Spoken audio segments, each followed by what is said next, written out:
Welcome to the Dr. Bo Show, a critical thinking, reason, and science-based approach to issues that matter. Exploring the pitfalls of alternative media.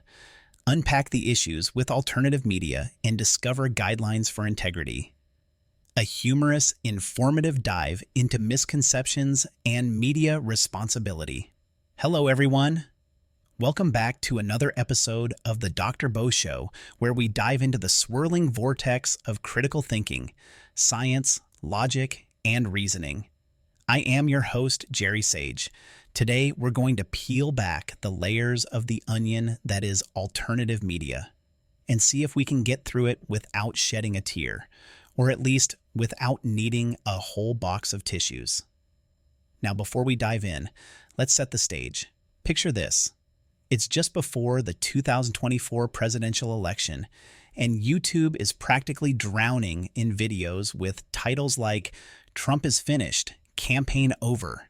Spoiler alert, Trump won. So, what went wrong? Why the hubbub, bub? Let's talk about it. The alternative media conundrum. Alternative media has become the rebellious teenager of the information world. It's edgy, it's defiant, and it's often wrong. But why do people flock to it like moths to a flame? First, alternative media tends to be highly politicized and biased. Instead of being loyal to truth, they're often loyal to a political party, just like a puppy loyally following its owner. No matter how many times it's told not to chew on the furniture, they tell people what they want to hear, which, surprise, surprise, isn't always what they need to hear. These shows create an alternative reality, all while ironically criticizing the alternative reality of the mainstream media. It's like watching two people argue over who's more delusional while both are wearing tinfoil hats. Clickbait, cherry-picking, and other shenanigans. One of the favorite tactics of alternative media is the use of clickbait headlines. You know the ones, "Shocking, you won't believe what happens next." It's like the boy who cried wolf, except the wolf is political propaganda, and the boy is trying to sell you a dubious health supplement. They also engage in cherry-picking facts, creating a skewed version of reality that fits their narrative. Imagine trying to complete a puzzle with pieces from 10 different puzzles. It's not going to give you a coherent picture.